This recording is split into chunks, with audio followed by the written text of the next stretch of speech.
कि संविधान के साथ अगर छेड़छाड़ हुआ, संविधान के साथ कोई भी गुस्ताखी अगर बीजेपी ने किया तो इस देश में बहुत बड़ा एक जान लीजिए कि संविधान एक ऐसी ताकत है सबके लिए जिसमें सबकी जरूरत की पूर्ति की गई है। और मोदी जी इस देश के राजा बनना चाहते हैं, लोकशाही आ जाएगी और फिर वही होगा। मैं हेगड़े को चैलेंज करता हूं एक अधिवक्ता होने के नाते कि आप आओ बैठो और बहस करो कि किसके अधिकारों का हनन संविधान में किया। किसी मोदी एक बहुरूपिया है और बहुत बड़ा झूठ। पिछड़ों का हक मर जाएगा, दलितों का हक मर जाएगा कि बीजेपी की मंशा क्या है। इस बीजेपी सरकार ने दिल्ली की इस जंतर मंतर पर उस सड़कों पर उन बेटियों के साथ इस सरकार भी लिप्त है। आप लोगों ने देखा, पूरे विश्व ने देखा है, थूका है यहाँ की सरकार के मुंह पर। वो अब जरूरत है बीजेपी की सत्ता बदलने की। सरकार के सामने अपनी बात को रख नहीं पाएंगे। नमस्कार, मैं पूनम और आप देखना शुरू कर चुके हैं डिजिटल न्यूज़ नेटवर्क। हाल ही में आपने देखा कि बीजेपी सांसद अनंत कुमार हेगड़े ने कहा है कि अगर हम सत्ता में आते हैं तो कहीं ना कहीं संविधान को बदलते हैं। हमारे साथ मौजूद है शशि उपाध्याय जी, इनसे जानते हैं कि उनके बयान को ये किस तरीके से देखते हैं। क्या कहेंगे सर?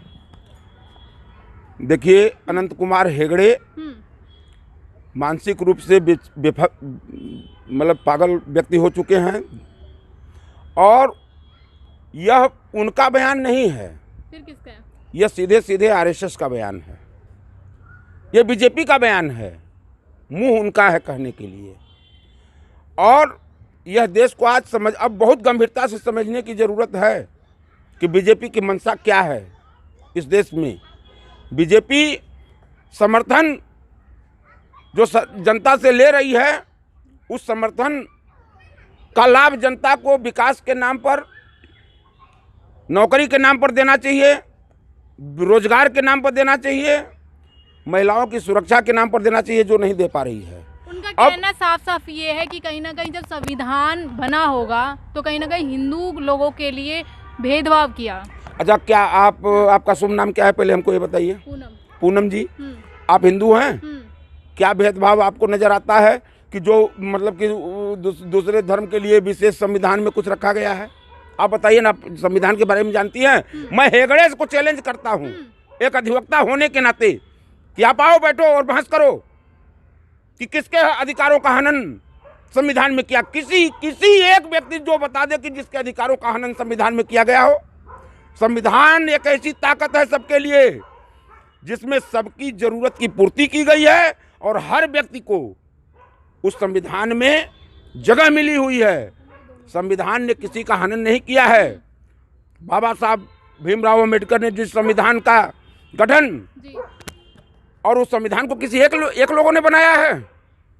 हेगड़े को पता होना चाहिए, उसका बाप भी कहीं ना कहीं उसके ब्लड में गंदा खून जो दौड़ रहा है आरएसएस का, अंग्रेजों का, उस हेगड़े को पता होना चाहिए कि उस संविधान के बनाने की जो संविधान सभा थी वो उसमें लगभग 90% हिंदू लोग थे। 90% हिंदू लोगों ने उस संविधान का गठन किया है बाबा साहब भीमराव अम्बेडकर के नेतृत्व में, और एक लंबे विचार विमर्श के बाद उस संविधान को दिया गया है देश को।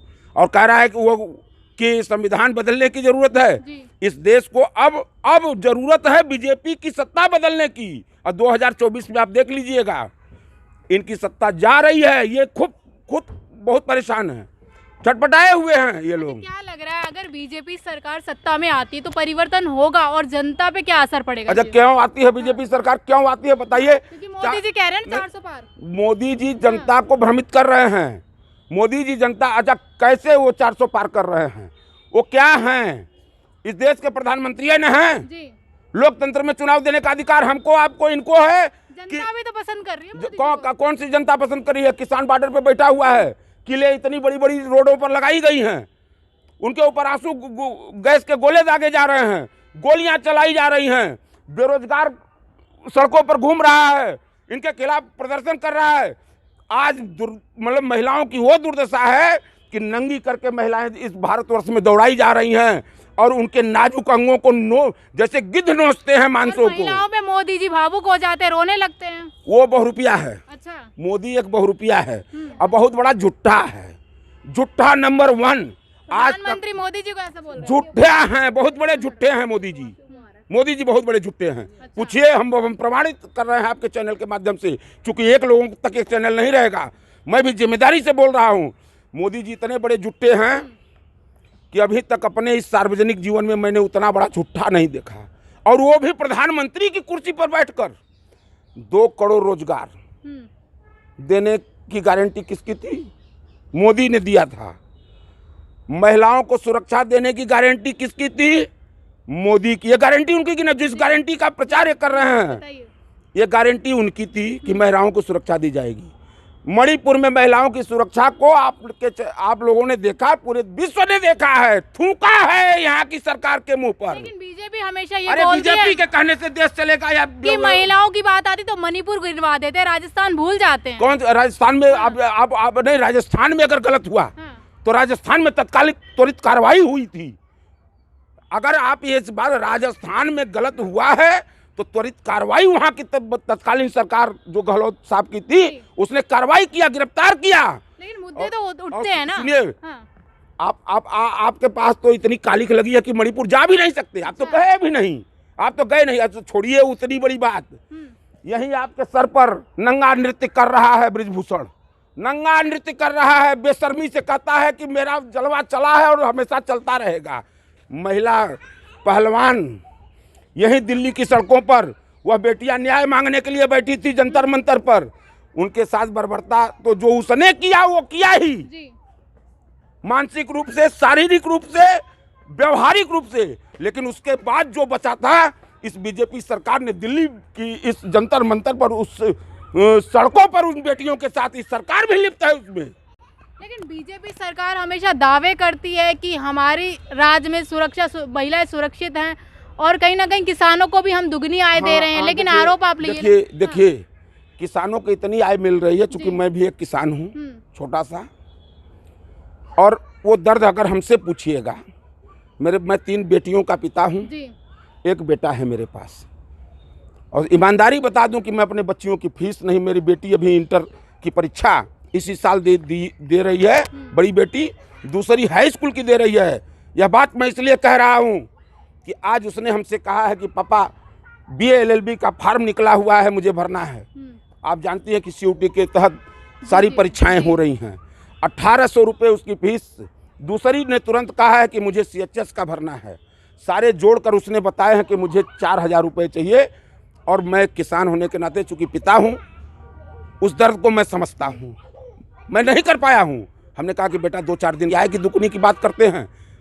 किसानों को इन्होंने मतलब वो रेत दिया है कि किसान, मतलब वो जो सड़कों पर तंबू लगाकर रात में 1 साल तक यहीं पर किसान पिछले साल मतलब चारों तरफ दिल्ली को घेरे रहे, हजारों लोग उसमें मर गए, और फिर वही आ रहे हैं। अगर आपने मान लिया होता है, आय दुगनी हो गई होती, तो क्या जरूरत है किसानों को आने की? आरोप तो ये भी लगाया जा रहा है ना कि नकली किसान है, कहीं ना कहीं खालिस्तानी के। अच्छा, नकली किसान भी होते हैं? नहीं, ये मतलब बड़ा हास्यास्पद ये चीजें हैं जो भी कह रहा है, जो इसका बयान आ रहे थे। और जो नकली कर रहा है उसको मैं दोगला कह रहा हूँ। वो दोगला की औलाद है, वो दोगले की औलाद है। अगर किसान को नकली कह रहा है, मजदूर को नकली कह रहा है, तो दोगले की औलाद है वो, चाहे वो जिस विचारधारा का व्यक्ति हो। किसानों पर, जो देश का पेट भरता हो किसान, हल दिन रात चलाकर खेत में मेहनत करता हो, उसको पता नहीं चलता है कि मेरे पास जूते हैं कि नहीं हैं। अच्छा, एक लास्ट सवाल ये है कि अगर जिस तरीके से अभी मल्लिकार्जुन खड़गे ने कहा है कि अगर संविधान को छेड़छाड़ की जाएगी तो कहीं ना कहीं देश में हंगामा हो सकता है, तो आप किस नज़र से? अच्छा, एक चीज़ बताइए कि संविधान को अगर कमज़ोर किया जाएगा तो आप न मुझसे प्रश्न पूछ पाइएगा, न मैं जवाब दे पाऊंगा। अब मोदी सरकार RSS की विचारधारा इस देश में लोकशाही लाना चाहती है। लेकिन बीजेपी ने तो कहीं ना कहीं पलड़ा साफ कर लिया ना अपने उस सांसद से। मेरी बात को आप भी समझिए ना। बीजेपी ने वो तो अंत में यही कह देती है, अपने सांसद को कहती है, ब्रिजभूषण को, और उसको क्या नाम था, चिन्मयानंद साधु को, और वो कुलदीप सेंगर को टिकट देती है, अपना सिंबल देती है, अपना जिताती है, अपने समर्थन लेती है अपने, और जब वो बलात्कार कर लेते हैं, चोरी कर लेते हैं, तो उनको वो फिर कहती है कि नहीं, इनका निजी बयान है। अच्छा। सब कुछ दिया तुमने, पाला पोसा तुमने, व्यभिचार तुमने कराया, और जब कर दिए तो जनता में के बीच में फंस रहे हो तो करो कि मेरा कोई मतलब नहीं है। हकीकत यह है कि संविधान के साथ अगर छेड़छाड़ हुआ, संविधान के साथ कोई भी गुस्ताखी अगर बीजेपी ने किया तो इस देश में बहुत बड़ा एक जान लीजिए कि पिछड़ों का हक मर जाएगा, दलितों का हक मर जाएगा, बोलने की अभिव्यक्ति खत्म हो जाएगी, लोग सरकार के सामने अपनी बात को रख नहीं पाएंगे, और मोदी जी इस देश के राजा बनना चाहते हैं, लोकशाही आ जाएगी, और फिर वही होगा कि जैसे पहले के राजा पेड़ में बांध कर लोगों को पिटवाते थे और दिन भर काम कराने के बाद, इतिहास का मैं पढ़ा हूं जो भी, कि घर में बेटा मर गया है राजशाहियों में, और उस मजदूर को 6 बजे तक हल चलाना है तो चला दो, उसको ये पता है कि मेरे बेटे की लाश घर में पड़ी है, लेकिन वो घर नहीं जा सकता था अपने। वही चीज मोदी जी लाना चाहते हैं इस देश में, और ये बहुत बड़ा दुर्भाग्य इस देश का होगा। चलिए, जिस तरीके से आप सभी ने देखा कि कहीं ना कहीं शशि उपाध्याय जी का कहना है कि संविधान में अगर बदलाव होता है तो जन आंदोलन शुरू हो गए, और संविधान बदलने की बात तो कहनी ही नहीं चाहिए, क्योंकि संविधान में सभी को बराबर का हक दिया है। आपको क्या लगता है कि बीजेपी सरकार अगर सत्ता में आती तो सच में संविधान में बदलाव हो पाएगा या नहीं? अपनी राय हमें कमेंट बॉक्स में ज़रूर शेयर कीजिएगा।